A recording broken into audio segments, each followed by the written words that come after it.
কেমন আছো বন্ধুরা? আমি গৌরব চ্যাটার্জি। আমি একজন সাইকোলজিস্ট। এখন আপাতত আমি দিল্লিতে এসেছি। এখানকার যেটা আগেও বহুবার এসেছি, এবারে যে ব্যাপারটা শেয়ার করতে চাইছি সেটা হলো পরিবেশের ওপর। তো এখানে দেখো, এটা দিল্লি, এটা ভারতের রাজধানী হিসেবে এখানকার যা কিছু হাই অফিসিয়াল সারা দেশের টপ লেভেলের যত অফিসিয়াল তার বেশিরভাগই তার হেডকোয়ার্টার অফিস, সেসব সরকারি কাজের হেডকোয়ার্টার বেশিরভাগই এখানে দিল্লিতে। এখানকার মানুষের ভেতরে সেই পরিবেশের একটা প্রভাব রয়েছে, একটা ব্যস্ততা রয়েছে, একটা ডিসিপ্লিন রয়েছে, এবং কথাবার্তা সব কিছুর কিন্তু ধরন আলাদা। অন্যান্য জায়গায় মানুষদের কথাবার্তার ধরন যেরকম হবে, দিল্লির পরিবেশে, হ্যাঁ, কারণ এখানে সব কিছু হেডকোয়ার্টার বেশিরভাগই গভর্নমেন্ট অফিসিয়াল সারা দেশের। তো একটা পরিবেশ তৈরি হয়, জনে জনে যে গভর্নমেন্ট অফিসের হেডকোয়ার্টারে কাজ করছে তা নয়, আবার জনে জনেই যে একদম খুব ডিসিপ্লিন তাও নয়। কিন্তু ওভারঅল যে পরিবেশের কথা আমি বলতে চাইছি, ওভারঅল একটা কিন্তু পরিবেশ তৈরি হয়ে যায়। যেমন এখান থেকে আমি আগ্রা গেছিলাম, সেখানে একটা ঐতিহাসিক জায়গা, ঐতিহাসিক তাজমহল আছে, ফোর্ট আছে, তার পরিবেশ আলাদা, একটা ঐতিহাসিক পরিবেশ। আবার আমার যে হোম টাউন বেনারস বা বারাণসী, তো ওই বেনারসের যে পরিবেশ, হ্যাঁ, আবার তার একটা প্রভাব আলাদা, তার পরিবেশ আলাদা।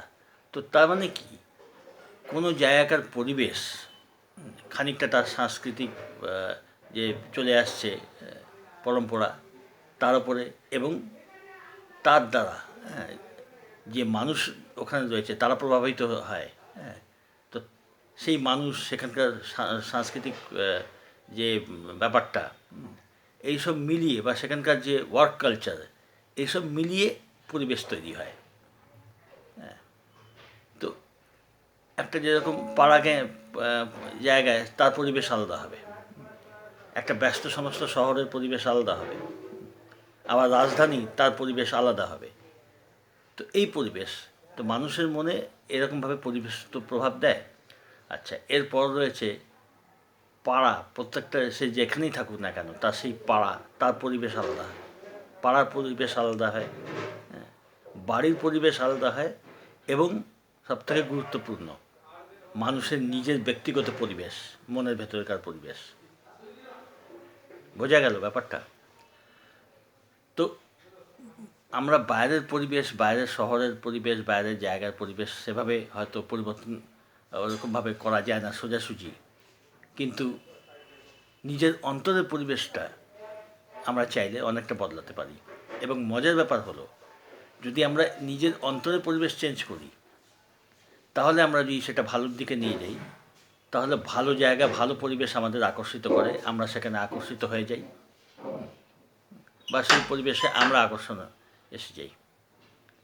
তো এটাই তোমাদের শেয়ার করবার ছিল আমার।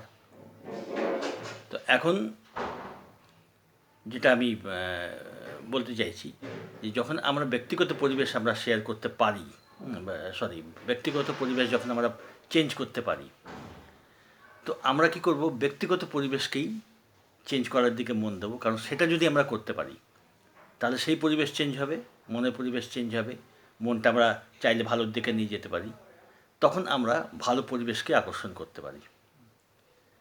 তো এই পরিবেশের ওপরে, মানে পরিবেশ বলতে গেলে মানসিক দিক দিয়ে যদি দেখা যায়, সেই পরিবেশের ব্যাপারেই আমি তোমাদের কাছে আজকে শেয়ার করতে চেয়েছিলাম, যে আমরা কীভাবে নিজেদের চেঞ্জ করলে, কারণ বাইরের পরিবেশ না হলেও আমাদের অন্তরের পরিবেশটা আমরা চেঞ্জ করতে পারি, সেটা আমাদের হাতে। তো আমরা যদি তার উপরে পরিশ্রম করি, তাহলে কিন্তু অনেকখানি আমাদের ভেতরটার পরিবর্তন হবে, আমরা ভালো অনুভব করব, আর দামি নিজেকে আরও দামি করে তুলব, আর সেমনি দামি পরিবেশ বা ভালো পরিবেশও আমরা আকর্ষিত হব, এবং আমাদের তখন লেভেলটা সেই লেভেলটা হয়ে যাবে, যে যতখানি নিজেকে ভালো পরিবেশ তৈরি করতে পারে নিজের ভেতরে। আর তার জন্য ভালো সঙ্গ করা, ভালো বই পড়া, ভালো যেসব মেন্টাল প্র্যাকটিসগুলো আমি আলোচনা করি সেগুলো প্র্যাকটিস করা, এইগুলো আছে। তো ঠিক আছে, আশা করি তোমাদের এটা বোঝাতে পেরেছি। কিছুদিন পর আমি নিজের বাড়িতে ফিরব এবং তারপরে তোমাদের অনেককে যারা তোমরা আমার কাছ থেকে সোজাসুজি কথা বলতে চেয়েছো, কনসাল্ট করতে চেয়েছো, তোমাদের আমি নম্বর তখন প্রোভাইড করবো। বাড়ি ফিরে গিয়ে তোমাদের কন্ট্যাক্ট নম্বর দেবো, তোমরা যোগাযোগ করতে পারো। ভালো থেকো, সঙ্গে থেকো। আবার দেখা হচ্ছে।